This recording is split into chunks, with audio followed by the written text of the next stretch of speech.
Hello friends, NEET exam ஒவ்வொரு வருஷமும் கிட்டத்தட்ட 20 லட்சத்துக்கும் மேல இருக்கிற ஸ்டூடெண்ட்ஸ் இந்த நீட் எக்ஸாமுக்கு அப்ளை பண்றாங்க. நீங்க இப்போ கரண்டா +2 படிச்சுட்டு இருக்கீங்களா?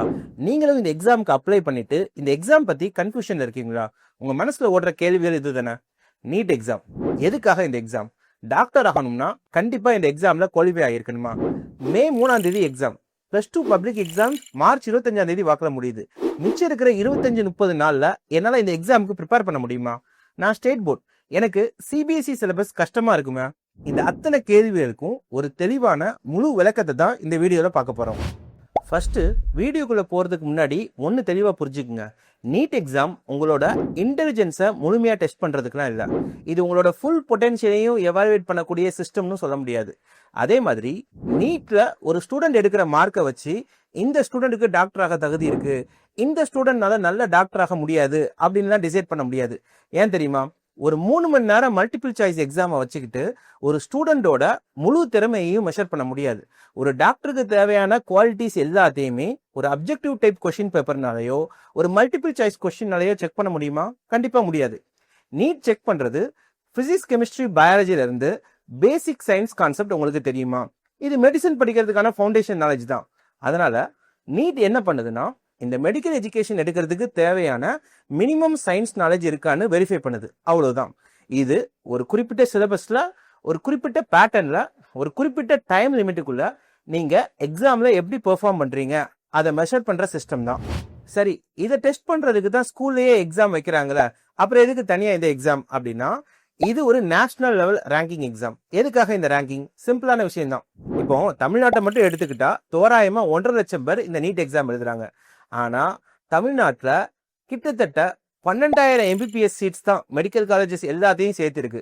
இதுல கவர்மெண்ட் மெடிக்கல் காலேஜஸோட சீட் வெறும் 5,000 தான். பிரைவேட் காலேஜ், பிரைவேட் மெடிக்கல் யூனிவர்சிட்டிலாம் சேர்த்தா மொத்தமா ஒரு 7,000 சீட்ஸ் பக்கத்துல இருக்கும். இதுல நீங்க பிரைவேட் மெடிக்கல் காலேஜஸ்லயோ பிரைவேட் மெடிக்கல் யூனிவர்சிட்டியிலயோ மெரிட்ல சேர்ந்தா கூட வருஷத்துக்கு 8 இருந்து 20-25 லட்சம் வரைக்கும் செலவாகும். இதுவே மேனேஜ்மெண்ட் கோட்டா அப்படின்னா அதுக்கும் நீட் குவாலிஃபை ஆயிருக்கணும். பட் மேனேஜ்மெண்ட் கோட்டால சேர்ந்தீங்கன்னா ஸ்டார்டிங்லேயே கோடிக்கணக்கில் ஃபீஸ் பே பண்ண வேண்டியிருக்கும், டொனேஷனா பே பண்ண வேண்டியிருக்கும். ஆனா கவர்மெண்ட் மெடிக்கல் காலேஜஸ்ல ஃபீஸ் ரொம்ப ரொம்ப கம்மி. கிட்டத்தட்ட வருஷத்துக்கு 20,000 வரைக்கும் தான் ஆகும். ஸ்காலர்ஷிப்லாம் சேர்த்து பார்த்தா சொல்ல போனா ஃபீஸே கிடையாது. ஸோ செலவே இல்லாத இந்த 5,000 கவர்மெண்ட் சீட்டை யாருக்கு கொடுக்கறது, அதை முடிவு பண்ற ஒரு ஃபில்டர் தான் இந்த NEET exam. National eligibility entrance test. அவ்வளவுதான். அது மட்டும் இல்லாம நீங்க பிரைவேட் காலேஜஸ் போக தயாரா இருந்தா கூட உங்க மார்க் அதிகமா இருந்தாதான் ஸ்டேட்ல இருக்கிறதையே பெஸ்ட் காலேஜஸை நீங்க சூஸ் பண்ண முடியும். மார்க் குறைய குறைய உங்களுக்கான வாய்ப்புகளும் குறையும். நிறைய பேர் என்ன நினைக்கிறாங்க அப்படின்னா, நீட்ல அதிக மார்க் எடுத்தாதான் ஒரு நல்ல டாக்டர் ஆக முடியும்னு. அது அந்த அளவுக்கு தான் உண்மை இல்லை. நீட் அப்படிங்கிறது ஒரு என்ட்ரன்ஸ் எக்ஸாம். சொல்ல போனா நீட்ல குவாலிஃபை ஆகிறது, அதாவது அந்த மினிமம் எலிஜிபிலிட்டி மார்க் எடுக்கிறது கம்பேரிட்டிவ்லி ஈஸி தான், ரொம்பலாம் கஷ்டம் இல்லை. ஆனா அதுக்கும் கவர்மெண்ட் சீட் வாங்குறதுக்கும் ரொம்பவே கேப் இருக்கும். குவாலிஃபை அப்படிங்கிறது ஒரு குறைஞ்சபட்ச தகுதி, மினிமம் எலிஜிபிலிட்டி தான். டாப் ரேங்க் எடுக்கிறதுக்கு தான் காம்படிஷனே. இதை பத்தி இதுக்கு எவ்வளவு மார்க்ஸ் தேவைப்படும் அப்படிங்கறதுலாம் பின்னாடி தெளிவா சொல்றேன். இந்த ஒரு எக்ஸாமை வச்சுக்கிட்டு உங்களுக்கு மெடிசன் படிக்க தகுதி இருக்கு, தகுதி இல்லைன்னா நீங்களாவே முடிவு பண்ணிக்காதீங்க. ஆனா இந்த லட்சக்கணக்கான மாணவர்கள் போட்டி போடுறதுனால யாரை வருஷப்படுத்துறது, செலக்ட் பண்றது அப்படிங்கிறதுக்கு ஒரு ஃபில்டர் தேவைப்படுது. அதுக்கு தான் இந்த எக்ஸாம். நீட் மெஷர் பண்றது ஒரு 3 விஷயத்தை தான். நீங்க படிச்சதை எவ்வளவு வேகமா ரீகால் பண்றீங்க, அதை ஒவ்வொரு கேள்விக்கும் ஒவ்வொரு கொஸ்டினுக்கும் எவ்வளவு அக்யூரேட்டா அப்ளை பண்றீங்க, அந்த 3 மணி நேரம் டென்ஷனை எப்படி ஹேண்டில் பண்றீங்க, அந்த 3 மணி நேரம் பதத்தை எப்படி கையாளுறீங்க. இந்த எக்ஸாம் நீங்க டாக்டர் ஆகிறதுக்கு உங்களுக்கு இறக்க குணம் இருக்குதா, எம்பதி இருக்கா, டெடிகேஷன் இருக்கா, அதெல்லாம் செக் பண்ண போறது கிடையாது. இந்த எக்ஸாமை பத்தி கரெக்டா சொல்லணும்னா இது ஒரு T20 கிரிக்கெட் மேட்ச் மாதிரி. கிரிக்கெட்ல நீங்க நிறைய ரன் அடிக்கணும்னா கிரிக்கெட் பத்தியான எல்லா நுணுக்கங்களையும் டெப்தா புரிஞ்சு வச்சிருக்கணுங்கிற அவசியம் இல்லை. கேம் பேட்டர்னை ஓரளவுக்கு புரிஞ்சுக்கிட்டு உங்களால முடிஞ்ச ஸ்பீட்ல அவுட் ஆகாம ஆடுற அளவுக்கு கேமிங் நாலேஜ் இருந்தா போதும். அதே தான் நீட் எக்ஸாமுக்கும் தேவை. நீங்க ஒரு சப்ஜெக்ட்ல ஜீனியஸா இருக்கணுங்கிறதுலாம் இல்ல, உங்களுக்கு ஒரு ஸ்ட்ராட்டஜி இருக்கணும். அதாவது எல்லா கான்செப்டையும் ரொம்ப இன்டெப்தா சயின்டிஸ்ட் ரேஞ்சுக்குலாம் அண்டர்ஸ்டாண்ட் பண்ணிருக்கணுங்கிற அவசியம் இல்லை. ஆனா நம்ம என்ன கான்செப்ட் படிக்கிறனோ அதை கேட்குற கொஸ்டின்ல அப்ளை பண்ற அளவுக்கு தெளிவு இருக்கணும். இன்னைக்கு தமிழ்நாட்டுல நீட் எக்ஸாம் வேணும் வேணாங்கிற மாதிரியான டிஸ்கஷன் தான் இருக்கு. நீங்க ஒரு 6th ஸ்டாண்டர்ட் படிக்கிற பையனோட பேரண்ட்ஸா இருந்தீங்க அப்படின்னா நீங்க ஆட்டோமேட்டிக்கா அந்த டிஸ்கஷன்ல இன்வால்வ் ஆகலாம்.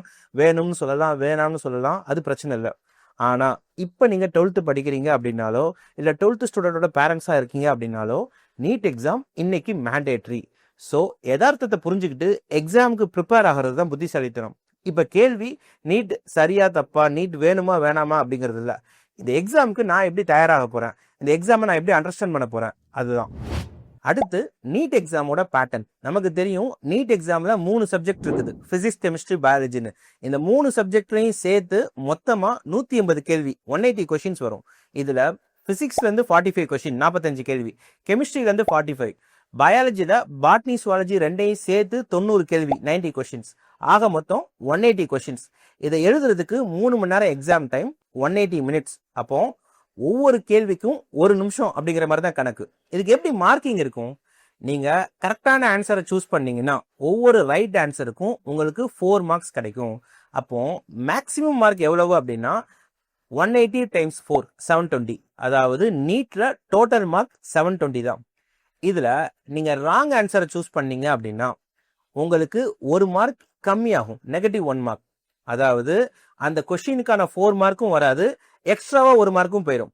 ஸோ நீங்க அட்டன் பண்ணக்கூடிய ஒவ்வொரு ராங் ஆன்சருக்கும் மொத்தமா 5 மார்க்ஸ் கம்மியாகிட்டே இருக்கும்.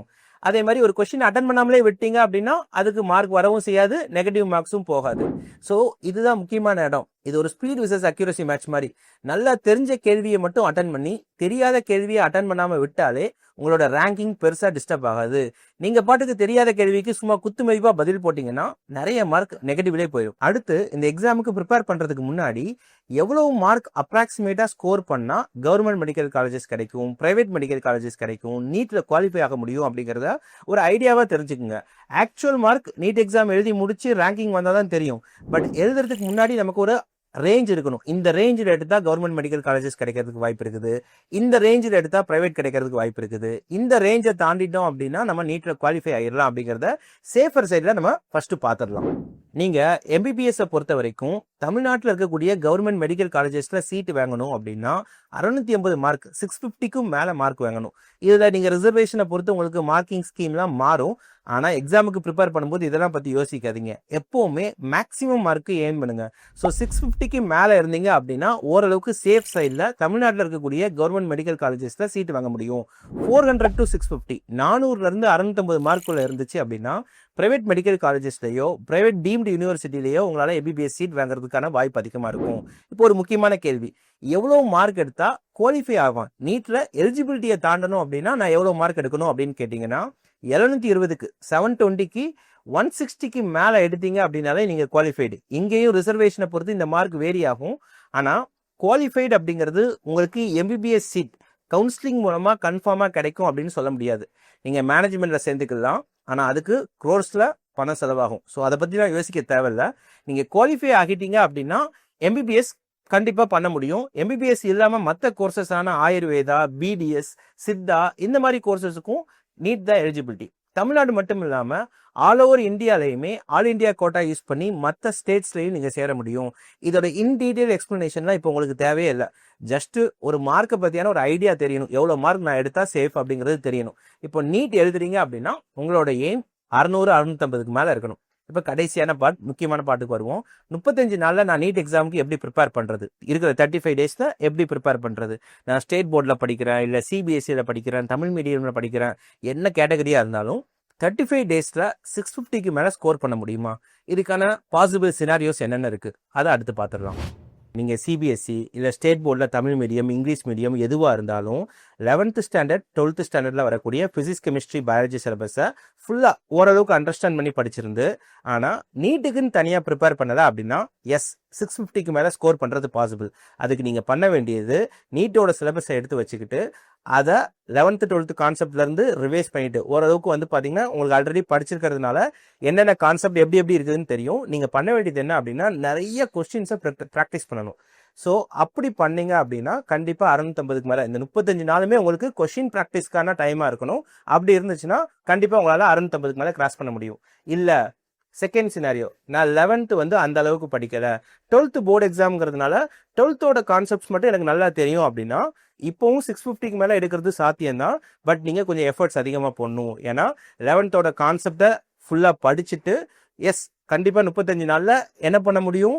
நீங்க நீட் சிலபஸ்ல இருந்து 11th கான்செப்டை மட்டும் ஸ்ட்ரக்சர்டா அண்டர்ஸ்டாண்ட் பண்ணி படிக்க முடியும். அப்படி படிச்சுட்டு ப்ரீவியஸ் இயர் கொஸ்டின்ஸை ஃபுல்லா ஒர்க் அவுட் பண்ணீங்க அப்படின்னா 600 above எடுக்கிறது பாசிபிள் தான். இப்போ தேர்ட் கேட்டகரி, நான் 11th 12th எனக்கு கான்செப்சுவலா அந்த அளவுக்கு அண்டர்ஸ்டாண்டிங் இல்லை, ஓரளவுக்கு தான் படிச்சிருக்கிறேன், எனக்கு ஃபுல்லா வந்து ஃபவுண்டேஷன் அந்த அளவுக்கு கிடையாது அப்படின்னா இந்த 35 நாளை நீங்க ஒரு ட்ரையல் பீரியட் மாதிரி எடுத்துக்கங்க. உங்களால முடிஞ்ச அளவுக்கு எஃபர்ட் போடுங்க. நீட்டோட சிலபஸை மட்டும் எடுத்துக்கிட்டு அந்த சிலபஸ்ல இருந்து ப்ரீவியஸ் இயர்ல என்னென்ன கொஸ்டின்ஸ் கேட்டிருக்காங்க, அந்த கொஸ்டினுக்கான கான்செப்ட் எப்படி அப்படிங்கிறத ஒரு ஸ்ட்ராட்டஜி பண்ணி படிச்சீங்க அப்படின்னா மினிமம் 400+ மார்க் 35 நாள்ல நார்மலா டெய்லி ஸ்கூலுக்கு போற மாதிரி படிச்சீங்க அப்படின்னாலே கண்டிப்பா 400+ கிராஸ் பண்ணிடலாம். 650க்கு மேல எடுக்க முடியுமான்னு கேட்டா எஸ் பாசிபிள் தான், பட் அதுக்கு நீங்க நிறைய எஃபர்ட் போடணும். ஸோ இந்த 35 டேஸை ஒரு ட்ரையல் பீரியட் மாதிரி எடுத்துக்கிட்டு முடிஞ்ச அளவுக்கு எஃபர்ட் போடுங்க. எவ்வளோ ஸ்கோர் வருது அப்படிங்கிறத பார்த்துட்டு தென் முடிவு பண்ணுங்க, 1 year ரிப்பீட் பண்ணி படிக்கலாமா, இல்லை வந்து பார்த்தோம்னா இல்லை எனக்கு இது சூட் ஆகலை நான் வேற கோர்ஸ் போறேன்னாலும் நீங்க அதை டிசைட் பண்ணிக்கலாம். அடுத்து இந்த 35 டேஸுக்கான ப்ரிப்பரேஷன் பிளான் என்ன? ஃபர்ஸ்ட் நீங்க என்ன பண்ணணும் அப்படின்னா நீட் யூஜி 2026க்கான சிலபஸை டவுன்லோட் பண்ணிக்கணும்.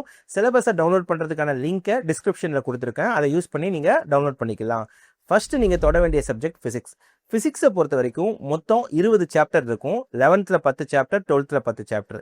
இதுல நீங்க ஸ்ட்ரைட்டா எடுத்த உடனே ஏதாச்சும் ஒரு டெக்ஸ்ட் புக்கை எடுத்து அதுல இருந்து ஃபுல்லா படிக்க வேணாம். என்ன பண்ணுங்க அப்படின்னா சிலபஸை பாருங்க. சிலபஸ்ல ஒவ்வொரு சாப்டருக்கு இடையும் என்னென்ன டாபிக்ஸ் வருது, என்னென்ன கான்செப்ட்ஸ் வருது, அந்த கான்செப்ட்ஸ் கீழே வரக்கூடிய ஈக்குவேஷன் அண்ட் ஃபார்முலாஸ் இதை மட்டும் படிச்சுக்கங்க. அதை மட்டும் மேலோட்டமா புரிஞ்சுக்க ட்ரை பண்ணுங்க. இப்போ ஃபார் எக்ஸாம்பிள், இப்போ கைனமெட்டிக்ஸ்னு ஒரு சாப்டர் இருக்குது அப்படின்னா அந்த சாப்டர்ல மோஷன் ஆஃப் யூனிஃபார்ம்லி ஆக்சலரேட்டட் பாடிஸ்னு ஒரு கான்செப்ட் இருக்குதுன்னு வைங்களேன். இந்த கான்செப்ட் கீழே ஒரு 3 ஈக்குவேஷன் வரும். For example S = UT + ½ AT². இது ஒரு ஈக்குவேஷன் அப்படின்னா இந்த ஈக்குவேஷன் எப்படி வந்துச்சு அப்படிங்கிற டீடைல்டு அனாலிசிஸ்குள்ள தான் போக வேணாம். இந்த ஈக்குவேஷன் எங்க வருது, இதுல எஸ்னா என்ன, யூனா என்ன, ஏனா என்ன, டீனா என்ன, இந்த பிசிக்கல் குவான்டிட்டிஸ்க்கான மீனிங், அதுக்கான யூனிட்ஸ், இதை மட்டும் அண்டர்ஸ்டாண்ட் பண்ணி வச்சுக்கிட்டு இது ரிலவெண்டா வரக்கூடிய கிராஃப்ஸ் ஏதாச்சும் இருந்துச்சுன்னா அதையும் பார்த்து வச்சுக்கோங்க. அதுக்கப்புறம் நீங்க பண்ண வேண்டியதுதான் முக்கியமான வேலை. என்ன பண்ணணும், இந்த லெசன்ல இருந்து கேட்கக்கூடிய ப்ரீவியஸ் இயர் கொஸ்டின் பேப்பரை ஃபுல்லா ஸ்டடி பண்ணணும். அப்படி ஸ்டடி பண்ணும்போதே உங்களுக்கு என்ன தெரிஞ்சிடும் அப்படின்னா ஒவ்வொரு லெசன்லையும் ஒரு 7ல இருந்து 8 கான்செப்ட் தான் திருப்பி வந்திருக்குது. அப்போ அந்த 7ல இருந்து 8 கான்செப்ட்ல அதிகபட்சம் சொல்ல போனா 20ல இருந்து 25 ஃபார்முலா தான் இருக்கும். இப்படி படிச்சீங்க அப்படின்னா மொத்தமா இருக்கக்கூடிய 20 சாப்டரையுமே நீங்க ஒரு 25-30 நாள்ல ஈஸியா என்ன பண்ண முடியும், கவர் பண்ணிட முடியும். சரி, நான் இதுக்கு எந்த புக்கை படிக்கிறது, ஸ்டேட் போர்ட் புக்கை படிக்கிறதா, சிபிஎஸ்சி புக்கை படிக்கிறதான்னு கேட்டீங்கன்னா பிசிக்ஸை பொறுத்த வரைக்கும் இந்த 35 நாள்ல தான் நீங்க படிக்க போறீங்க அப்படின்னா ஸ்டேட் போர்ட் புக்கு வேணாம், சிபிஎஸ்சி புக்கு வேணாம். நீங்க ஏதாச்சும் ஒரு கிராஸ் கோர்ஸ் புக், ஷார்ட்டா கண்டென்ட் எழுதிருக்கக்கூடிய புக்கை எடுத்துக்கோங்க. ஏன்னா அதுல தான் வந்து பாத்தீங்கன்னா கான்செப்ட் ஃபார்முலாஸ்ன்னு கிறிஸ்டல் கிளியரா இருக்கும். உங்களோட ரெஃபரன்ஸுக்கு வேணா ஸ்டேட் போர்ட் புக்கையோ சிபிஎஸ்சி புக்கையோ யூஸ் பண்ணிக்கோங்க. என்ன கேட்டா பிசிக்ஸை பொறுத்த வரைக்கும் ஸ்டேட் போர்ட் புக்ல எக்ஸ்பிளனேஷன் டீடைல்டா இருக்கும், உங்களுக்கு புரியுற மாதிரி கொஞ்சம் ஈஸியா கொடுத்துருப்பாங்க. பட் அதை ரெஃபரன்ஸுக்கு மட்டும் வச்சுக்கோங்க. இந்த 35 நாளைக்கு நீங்க 1 இயருக்கு ப்ரிப்பேர் பண்றதா இருந்தா ஃபுல் புக்கை ப்ரிப்பேர் பண்ணுங்க. பட் இந்த 35 டேஸ்க்கு ஷார்ட் நோட்ஸ் இருக்கக்கூடிய புக், கிராஸ் கோர்ஸ் புக்கு, ரெஃபரன்ஸுக்கு இந்த புக்ஸை யூஸ் பண்ணிக்கோங்க. ஆனா நீங்க பண்ண வேண்டியது என்ன, ப்ரீவியஸ் இயர்ல கேட்டிருக்கக்கூடிய நீட் கொஸ்டின்ஸ் மட்டும் இல்ல, ஜேஇ மெயின்கான கொஸ்டின்ஸையும் சால்வ் பண்ண ட்ரை பண்ணுங்க. அப்படி சால்வ் பண்ணிட்டீங்கன்னா கண்டிப்பா 35 டேஸ்ல பிசிக்ஸ் உங்களால என்ன பண்ண முடியும், ஓரளவுக்கு ஃபுல்லாவே கவர் பண்ண முடியும். அடுத்து கெமிஸ்ட்ரி சிலபஸை 11th 12th பிரிச்சு பார்க்க வேணாம். கெமிஸ்ட்ரியை பொறுத்த வரைக்கும் 3 முக்கியமான கிளாசிபிகேஷன் இருக்குது. Inorganic chemistry, organic chemistry, physical chemistry. Physics அளவுக்கு கெமிஸ்ட்ரி சிலபஸ் பெருசு கிடையாது. இங்கேயும் 20 சாப்டர் இருக்கும். ஆனா அந்த 20 சாப்டர்லையுமே கண்டென்ட் கம்மி தான். ஸோ நீங்க டைரக்டாவே என்ன பண்ணலாம், டெக்ஸ்ட் புக்ல இருந்து ப்ரிப்பேர் பண்ண ஆரம்பிக்கலாம். எந்த டெக்ஸ்ட் புக்குன்னு கேட்டீங்கன்னா என்சிஆர்டி கெமிஸ்ட்ரி தான் இதுக்கு ப்ரிஃபர்டு. ஏன்னா ஸ்டேட் போர்டு கெமிஸ்ட்ரி நல்லா இருந்தாலுமே நிறைய கண்டென்ட் கொடுத்துருப்பாங்க, அதை ரெஃபரன்ஸுக்கு வச்சுக்கோங்க. மெயினா நீங்க ஃபாலோ பண்ண வேண்டியது என்சிஆர்டி கெமிஸ்ட்ரி புக்கை ஃபாலோ பண்ணுங்க. முக்கியமா ஏற்கனவே சொன்ன மாதிரி ப்ரீவியஸ் இயர்ல இருக்கக்கூடிய 10 years or 15 years NEET and JEE questions, இதை மட்டும் கவர் பண்ணீங்கன்னா கெமிஸ்ட்ரியை உங்களால் என்ன பண்ண முடியும், ஒரு நாளைக்கு ஒரு 3 மணி நேரம் ஸ்பெண்ட் பண்ணீங்கனாலே 20 to 25 டேஸ்ல கெமிஸ்ட்ரியை ஃபுல்லாக முடிச்சிட முடியும். அப்புறம் ரொம்ப முக்கியமான சிலபஸ் பயாலஜி. பிசிக்ஸ் கெமிஸ்ட்ரியை விட பயாலஜிக்கு தான் நீங்க அதிகமா இம்பார்ட்டன்ட் கொடுக்கணும் இந்த 35 டேஸ்ல. ஏன்னா இதுல இருந்து 90 கேள்வி, 360 மார்க், 720க்கு 360 மார்க்ஸ் பயாலஜில இருந்து தான் வரப்போகுது. அப்ப இந்த 35 டேஸ்ல தான் நான் ப்ரிப்பரேஷனே வச்சிருக்கேன் அப்படின்னா நீங்க பிசிக்ஸுக்கு 3 hours, கெமிஸ்ட்ரிக்கு 3 hours கொடுத்தீங்க அப்படின்னா பயாலஜிக்கு 6 hours கொடுக்கணும். பிசிக்ஸையும் கெமிஸ்ட்ரியையும் கொஞ்சம் கம்மி பண்ணி படிச்சீங்கன்னா கூட பரவாயில்ல, ஒரு லெசனை ஸ்கிப் பண்ணீங்கன்னா கூட தப்பு கிடையாது. ஆனா பயாலஜில இருக்கிற எல்லா சாப்டர்ஸையும் முழுசா படிக்க ட்ரை பண்ணுங்க. அது மட்டும் இல்லாம இங்க பயாலஜியை நீங்க முடிஞ்ச வரைக்கும் செல்ஃப் லேர்னே பண்ணிக்கலாம். உங்களுக்கு பெருசா சப்போர்ட் தேவைப்படாது.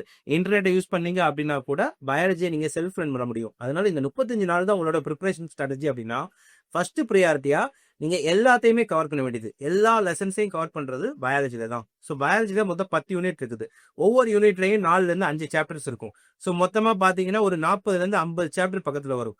எந்த சாப்டரையும் விடாதீங்க. இங்க நீங்க ப்ரீவியஸ் இயர் கொஸ்டின் பேப்பரை ஃபர்ஸ்ட் படிக்கணுமான்னு கேட்டா இல்ல. இங்க நீங்க பண்ண வேண்டியது என்சிஆர்டியை லைன் பை லைனா படிக்கணும் பயாலஜிக்கு. இதுக்கும் நான் ஸ்டேட் போர்ட் புக்கை ரெஃபரன்ஸா தான் வச்சுக்கணும். என்சிஆர்டியை லைன் பை லைனா படிச்சுட்டு அதுக்கப்புறம் தான் ப்ரீவியஸ் இயர் கொஸ்டின் பேப்பருக்குள்ள போகணும். இதுவே பிசிக்ஸ் எடுத்துக்கிட்டீங்க அப்படின்னா கான்செப்ட் ரைட்டா டச் பண்ணிட்டு ப்ரீவியஸ் இயர் கொஸ்டின் பேப்பருக்கு போயிட்டு அதுக்கப்புறம் டீடைல்டா நாலேஜ் கெயின் பண்ணா போதும். ஆனா பயாலஜி தான் அப்படியே ரிவர்ஸ். ஓரளவுக்கு ஃபுல்லா ரீட் பண்ணிட்டு அதுக்கப்புறம் தான் என்ன பண்ணணும் அப்படின்னா ப்ரீவியஸ் இயர் கொஸ்டின் பேப்பருக்கு போகணும். ஸோ ஏற்கனவே சொன்ன மாதிரி பிசிக்ஸ் கெமிஸ்ட்ரியை விட அதிகமான டைம் நீங்க பயாலஜிக்கு தான் ஸ்பெண்ட் பண்ணணும். ஸோ இதுதான் 35 டேஸ்க்கான ஸ்ட்ராட்டஜி.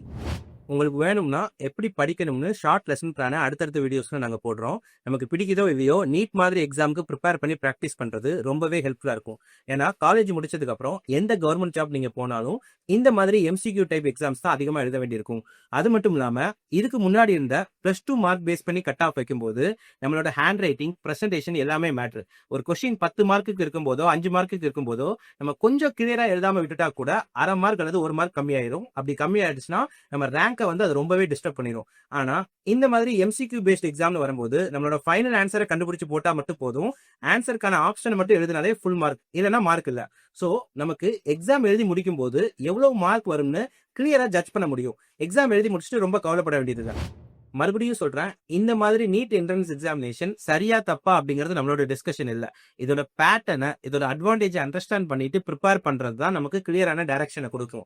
சோ உங்களால முடிஞ்ச எஃபர்ட் போட்டு எந்த பயமும் இல்லாம படிங்க. இப்போ எழுத போறது ட்ரையல் தான். நீங்க 1 இயர் ரிப்பீட் பண்றீங்க அப்படின்னா உங்களோட ஸ்ட்ராட்டஜியை மாத்தணும். இது இப்போ +2 முடிச்சுட்டு 35 நாள் ப்ரிப்பேர் பண்றவங்களுக்கான சஜஷனை கொடுக்கறது தான் இந்த வீடியோவோட எய்ம். ஸோ இந்த வீடியோ மூலமா நீட் எக்ஸாமோட ஸ்ட்ரக்சர் பத்தி உங்களுக்கு ஒரு கிளாரிட்டி கிடைச்சிருக்குன்னு நம்புறேன். தொடர்ந்து இந்த மாதிரி மேக்ஸ், சயின்ஸ் அண்ட் யூஸ்ஃபுல் இன்ஃபர்மேஷனுக்கு E2 விஷன் என்னும் எழுதும் சேனலை ஃபாலோ பண்ணுங்க.